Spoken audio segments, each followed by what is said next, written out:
Good afternoon. Welcome to this Community Elements show. My name's Rob, and with me is Brian. Hello, Rob. Hello, Brian. And it's time for Brian's Good News, which is really stories lifted out of the local newspaper. These are not just any ordinary stories. These are good news stories.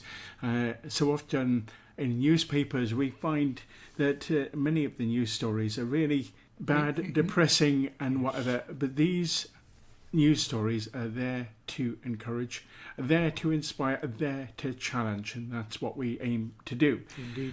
Now, Brian, can we have the first of your good news stories, in which I believe it's to do with a helicopter? Indeed. A new helicopter air ambulance based in the northeast will save and improve hundreds more lives each year, according to a charity chief. John Bullock, founding chairman of the Scottish Charity Aid Ambulance, SCAA, made the comments after it was revealed the charity-funded aircraft will operate from Aberdeen. The new addition is part of a £6 million drive to secure an enhanced life-saving service in the country. The new Granite City-based aircraft, call sign Helimed 79, will join its stablemate Helimed 76, which currently operates out of Perth Airport. Mr Bullock said Aberdeen will have one of Scotland's 4 major trauma centres. SCAA is frequently tasked to emergencies in the northeast, and having an air ambulance based there will optimise the coverage of the country's entire emergency airspace, helping the key objectives of transporting patients to a key trauma centre within 45 minutes of serious injury or illness. With a second helicopter air ambulance service, SCAA will further positively affect the outcome for patients, ultimately saving and improving hundreds more lives every year. The charity hopes to launch the service by late 2019 and will now focus its attention on ensuring the infrastructure is in place for the new base. Mr Bullock added, the fact that SCAA is looking to launch a second aircraft after only 5 years is a testament to the level of support and public engagement that we have received nationally. SCAA is entirely funded by charitable donations, and the people of Scotland have funded each and every one of our nearly 2,000 emergency responses to every corner of the country. SCAA Chief Executive David Craig said SCAA will work with its service partners to determine where exactly that operational airbase should be located in the city, along with the process of recruiting crew, and begin to establish the station. An engineering firm is hoping to raise £30,000 from a sleep out, the event to help eradicate homelessness. Wood PLA has pledged to take part in the Sleep in the Park event at the Duthie Park in December, with all proceeds going to social enterprise Social Bite. The company is hoping to bring in £30,000 from 200 staff taking part, which will be used to fund Housing First, an initiative which offers wraparound care for people who are sleeping rough. Housing aid will be rolled out in 5 cities across Scotland, particularly funded by both the Scottish Government and Social Bite. Dave Stewart, CEO of Asset Solutions at Wood, said, I found out about it through colleagues in the oil and gas sector. Then, by the time I had got in touch with our head of marketing about taking part, some of my colleagues had already met the founder of Social Right and signed up. So I'm not quite sure whose idea it was, but they beat me to the punch. He added, it's such a great cause. We're really hoping we can get at least 200 of staff and families to get involved. Social Bite's programme is looking to eradicate rough sleeping in Scotland, so we are strongly behind it. The Sleep Out event coincides with the relaunch of Wood's corporate values. Dave said, our new values are around care, courage and commitment. And I think it's going to take a lot of courage and commitment to spend the night outside in the freezing cold. This is a tough thing to do. When you walk past homeless people in cities all across Scotland, you can really see how tough it is for them. Stirling, Glasgow, Aberdeen, Dundee and Edinburgh will all benefit from the programme, which has seen more than 800 properties released to be given to homeless people with complex needs. The programme offers support alongside housing, including help with drug and alcohol addictions or mental health issues. A city hub that helps homeless people to get back on their feet has been commended by inspectors. Penumbra, which runs Central Aberdeen supported living service, helps homeless people, some with mental health problems. Following an inspection, the centre was given an excellent rating by the Care Inspectorate watchdog, the best of 6 possible ratings. This was despite the service taking on 11 new tenancies and providing more outreach work since the last inspection. Service users live at properties in Papermill Gardens or Constitution Street in Aberdeen and are supported by staff who are on site around the clock. Penumbra uses a 12-step approach to helping homeless people become more independent. The service has grown since the last inspection without any noticeable impact upon the quality of service, said a new Care Inspector report. It added, everyone was encouraged to focus on 12 well-being indicators to develop their own weekly support timetable based upon their individual needs. One person told us they really benefited from working on this with staff and it showed their progress. They said, you have a quarterly report. It's just like being at school and getting 3 gold stars on your jotter. Inspectors observed service users were well,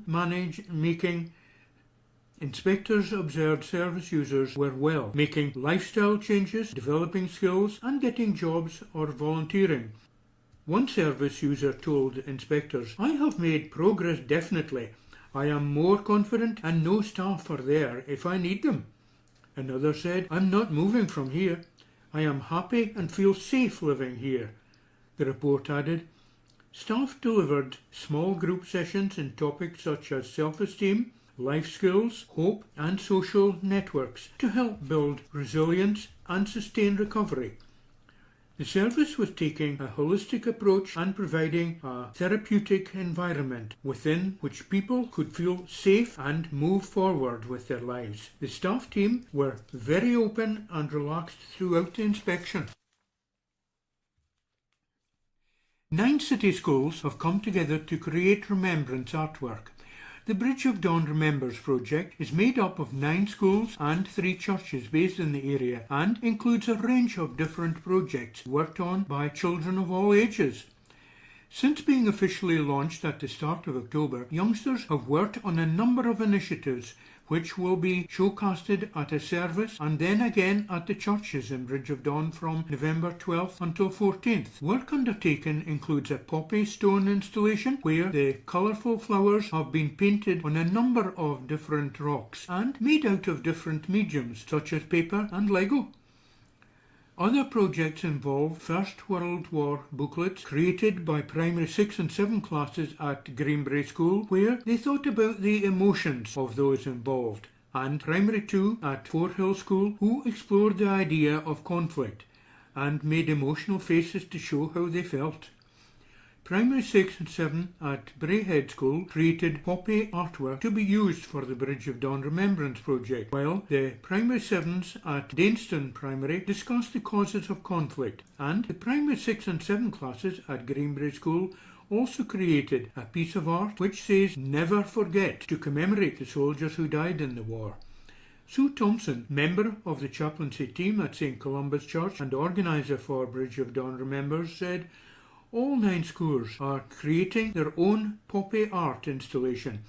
These will be displayed and used in the schools for remembrance work.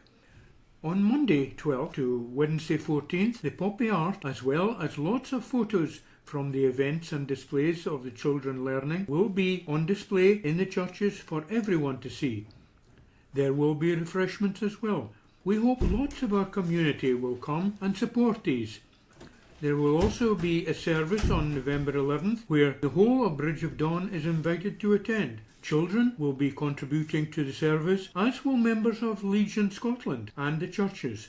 It begins at 10:40 a.m. at the Bridge of Dawn War Memorial on Balgownie Road.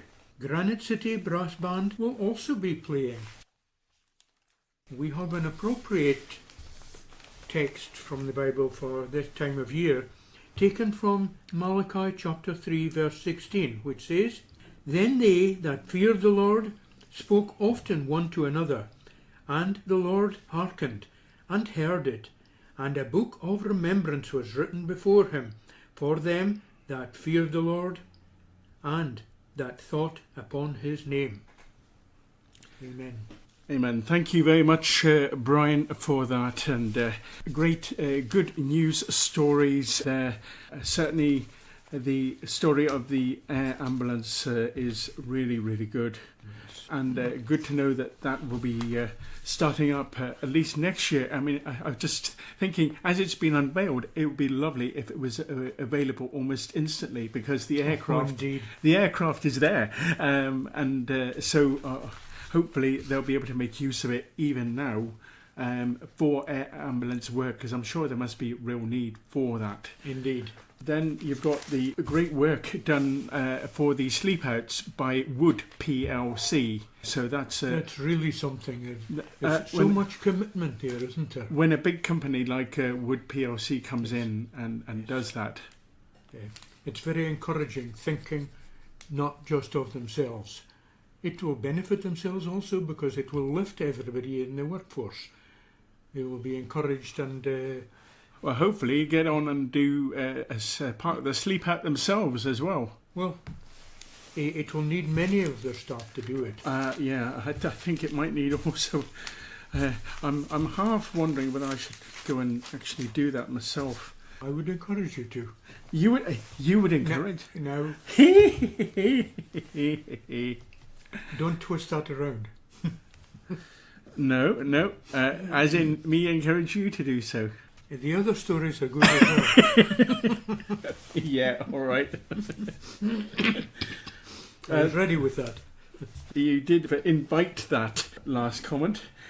And then there's the homeless inspectors, and it's good to know that the service users are well, and that they are developing skills and getting jobs. And then, of course... And the service, the code given was excellent. That's the best possible. So that's a very great encouragement to anyone who does need them. To not only those who need them, but obviously to the staff. Yes. At these, yes. Very good at Penumbra. So that's all good. And then, of course, there is the remembrance and the schools. We never had anything like this when we were at school. I mean, yes, you got told about remembrance, but one of the things I like about what's happening now is there is context. There is proper context. Yes, we got told about this, but it didn't have that same feel to it. Whereas here, you've got the school children actually working on something beforehand and then being able to demonstrate that they have had an ownership, they have had a part in this, and so they feel more connected to it. They have such a really, from the story here, it's a very deep involvement that they have, and they will appreciate even more now their history lessons, but especially at remembrance time, thinking of the sacrifices that were made to benefit them. I'm afraid history was, at school, it was not my strong point. And it was really dry, and I used to get horrible marks in history, really horrible. It was bad. But now I find it interesting, and I'm actually, because of the work I do as a countryside ranger, I'm encouraged to actually get history. I'm in fact leading a history walk on Saturday around Hazelhead and Denham Maidencraig. So I find history interesting, but that's how it relates to the natural environment and how people have changed things. And nowadays, pupils are given much more of an opportunity to integrate and much more of an opportunity to get involved. Yesterday, Brian, I went to Airy Hall Primary School and I had to deliver a talk. Now, that would have been done in an allotment, slopefield allotments along Creighton Road just out of Aberdeen to the west. But because of the weather yesterday, it was really not good. So I got told by a man in a orange high-vis jacket saying, "You're going to go elsewhere today, you go back to the school." So I went there and I was able to not only deliver the talk, but the children were interested. They wanted to know about what I had to say. So the children and the staff were asking questions and they got right on involved, and that was really good. That's encouraging, that, isn't it? Yeah. So it'd be good to think that for whatever subject it was, that schools would get involved, and here the schools are getting involved. Very really. much so, Yeah. indeed. That's very encouraging, actually. Yeah. And they certainly get to know through their studies what did happen and how, this remembrance, it's not just remembering, it's a case of saying, "Oh, thank you for all the help Yeah. that we were given." If those folks had not joined up the war effort in both the world wars, and when you think about what actually happened by way of the Jews in the Holocaust, where would we be? What would it be like now? We shudder to think. Yeah, exactly. It would be shuddering to think, indeed. But the fact is, these people did give of themselves, Indeed. and their families gave of themselves. And this coming Sunday, Gospel for Grampian will be doing a remembrance special between 9:20 a.m. and 11:20 a.m. And we'll be taking from 9:30 to 10:30 a service direct from Kemney Kirk in Aberdeenshire. They do broadcast online, so you can actually listen to it live and watch it live on their stream, or you can listen to it here on Gospel for Grampian. And we've also got some readings, some poems, and an Armistice Day hymn, which has been recorded by New Scottish Hymns band. And then we'll be taking the 2-minute silence and some of the remembrance service from the cenotaph before finishing off at 11:20. That should be well worth listening to. I hope you'll be listening in, Brian. There's a very good chance of that, indeed. Anyway, thank you very much, listeners, for tuning in. But, of course, this community element goes on because we are recording this on a Thursday, and there's a special workshop taking place in the Town and County Hall in the townhouse here in Aberdeen, and it's to do with Granite City Food. So there'll be a number of different organisations there, and I should be popping along there, kind of replete with phone and such like, to make a little report from there and what is actually there and what people are doing, growing food for the city. And then let's say something to say, a bit of an aside here, Brian, because one of my bosses, he had climbed up through Aberdeen City as a result of being a gardener. So he knows a lot about propagation and about gardening. And in the past weeks, he's brought in a chilli plant, and we've had chilies and stuff off that plant. He said, "Oh yeah, just a bit of fun." And lately, this week, he brought in a garlic bulb in a pot already, but he said it needs to go into somewhere cool because that needs to start it off. And he also brought in a shallot plant. So the idea is basically he was encouraging us to grow our own food and do what we can there. So I'm going to see what we can do there. And one of the other things we'll be doing hopefully on the programme in future weeks, if I can get permission here from Victoria Gospel Hall, is to do some cooking in this programme. So growing food, but then cooking food as well, sort of fresh produce as soup, or cooking bread and that type of thing. Talk to people about bread making, and It would be tasty as well, wouldn't it? well, it will be tasty, and I'd like to think that we can do some great work there, and obviously have to have someone in to have not only a taste of food, but make sure that the food that we put out to people is going to be good quality. Excellent. So we'll see what actually happens, and we may get in touch with also Cook at the Nook. Now, Cook at the Nook is the training kitchen at Seafine. So we'll find out about that and see whether we can get to work with them. In the meanwhile, Brian, we've yapped a lot, but can you do your scripture once again for this week? With pleasure. From Malachi chapter 3 verse 16, which says, "Then they that feared the Lord spoke often one to another, And the Lord hearkened, and heard it. And a book of remembrance was written before him for them that feared the Lord, and that thought upon his name. Excellent, Brian. Thank you so much. This is Gospel for Grampian, our Community Elements show, broadcasting live Friday afternoons, 4 p.m. to 5 p.m, and listen again on Saturday and Sunday. That's 12 p.m. to 1 p.m, and each community element is then put into our system, and it then gets played out as part of the Community Best programmes at certainly at 7 a.m. and at 12 p.m. each day. So there'll be a selection going out, and you can pick up our community elements on our podcast site along with our new languages. You do realise we have some new languages, Brian? Yes, this is encouraging. Now, the new languages are to give people an appreciation of what the gospel is about, to be able to take ownership of the gospel, providing context for the gospel, and hearing the gospel in your own language, I think is an important thing. And now, by way of the gospel, it's summarised up in John 3:16. For God so loved the world that he gave his only Son, that whoever believes in him shall not perish, but shall have everlasting life. And this is what people have kindly recorded for us, and we are gradually adding new languages to that all the time.